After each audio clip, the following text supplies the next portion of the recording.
and welcome to archingtoursonline.com. My name is Paul Priestley. Today we're going to be looking at how to draw an elephant using very simple shapes.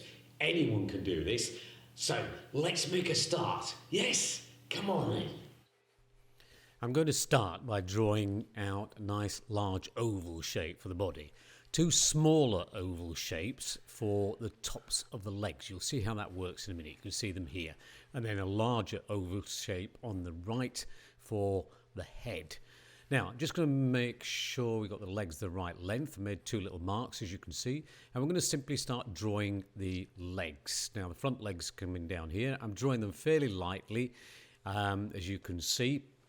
Just very roughly to start with. Don't draw them in too much detail, but do try to make sure that the legs are nice and wide. They've got to be quite wide. Remember, they've got to support the bulk of the elephant, so they've got to be big. Okay, so as you can see here, we're just blocking in those lines here. Draw the little back leg here. The back leg's going to be sticking out slightly, so remember it bends.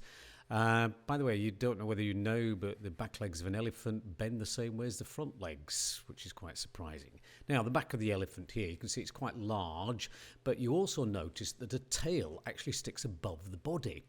I'm going to do the front head here. Look, you see, just building out on that block that we did before, a large lump at the front, because for the head it's quite bony at the front. Large long tail, trunk, as you can see here. Now, drawing the ears. The ears are obviously, this is an African elephant, so it's the elephant, it's going to be very big.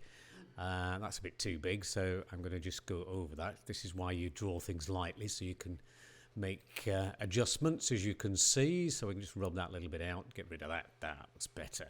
Okay, that's a better balance. A little bit of the other ear behind. Now, this leg here comes from the same oval shape. If you notice, if you look carefully, you see it's coming from the same oval shape. Make sure it's the same thickness. Get it blocked in. We've got the basic shapes now. Okay, just a matter of now moving across and maybe start putting a little bit more detailed line in. I'm going to use a softer pencil for this. Just one or two little things to do, like the tusks and the eye. So we'll just block those in first, and then we'll start going around the edges.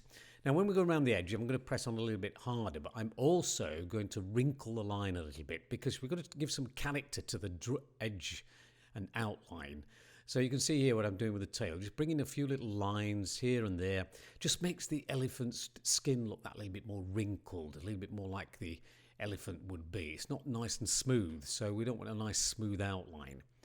Okay, you can see that. Just be bringing the pencil in a little bit each time. It's not too difficult. Just bring lines in. It'll look fine. Okay, just suggest the toes. There we go. Similar sort of thing here as well. I'm just blocking a few areas where we might get a little bit of shadow as well, as you can see up there. Just can make slight adjustments to the line if you find it's not quite worked.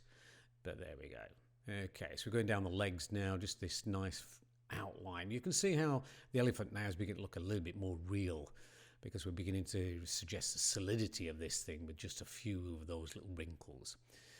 Around the ears, as you can see here now, just a few little lines in there because sometimes they do get a little bit torn, these ears, you know, with the various battles that they have. Coming down here, lots of little lines here now for the trunk because there's literally thousands of muscles in this trunk. It's got to be shown beautifully.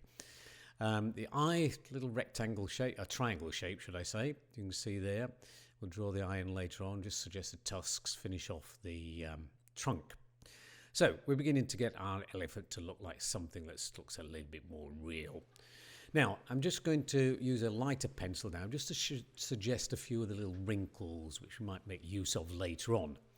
You'll notice here now I'm beginning to use a softer pencil, 6B pencil, and I'm going to shade in the very dark areas. These are the areas which are away from the sun, the areas which are now catching and creating shadow. So they're very, very strong. Now you'll also notice something interesting about shadow. If I shade something very dark, as you can see around the ear, can you see how that dark shape makes the light shape stand out? So the ear looks three-dimensional. Same with this leg here. You see the back leg, because I've shaded the back leg, makes the front leg stand out. So if you want to make something look a little bit more three-dimensional, always shade the area which you want to sink into the background. As you can see here, a little bit of shade on that back leg makes the front leg stand out. Makes it look that little bit more three-dimensional. So we're just doing the very dark tones first of all. You can see now I'm just going to put in a few of the sort of what we might term mid-tones. It's the same pencil, I'm just not pressing on so hard. It's quite simple really, you can vary the tone, you can get very light lines with a 6B pencil, but you've just got to press on lighter. Don't press on as hard, simple as that. So I'm just doing what we might term the half tones now. So these are the mid-darks. You can see they're not quite as dark as the original line that I put in, but you can see here now the animal is beginning to look a little bit more three-dimensional. Just down the side of the trunk, a little shadow there for the tusk as well, a little bit more around the ears.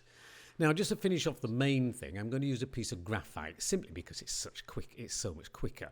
So I'm using the graphite on its side and I'm blending it in, as you can see here. So I'm just really putting in what we might term the light tones now. We've got these three basic tones in. So we're just blocking it in.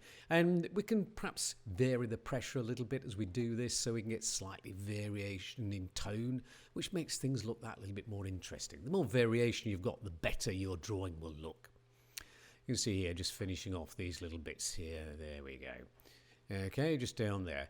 Now, once we've done this, we'll go back and put a few finishing touches in with the pencil. A few little details here, look, a little bit more shadows and such like. Now, one final tip. If you want to get rid of the strong outline, if you've drawn a strong outline, as I've done here, then if you shade up to the outline on the outside of the line, you create what's termed an edge. And have you noticed now that the elephant's head looks much more three-dimensional? We don't have an outline around it. So if you want to get rid of outlines, that's one way of doing it. The other way of doing it is obviously not press on so hard for the outline. We'll just put a few little finishing touches on here. I'll suggest the grass, a few other little items here. Look, you can just put a few marks on just to give the elephant somewhere to be, if you see what I mean. I'm just going to finish off with a few finishing touches here, just darken one or two areas, as you can see here, just around the muscles. Maybe suggest one or two marks on the body as well. But you can add a little bit more to this as you go along. Good luck with your drawing. Well, that's the end of the video. Thank you for watching arttutorialsonline.com. I hope you've enjoyed it. If you have, please subscribe to my channel. I'd love you to do that. Thank you very much. Bye-bye.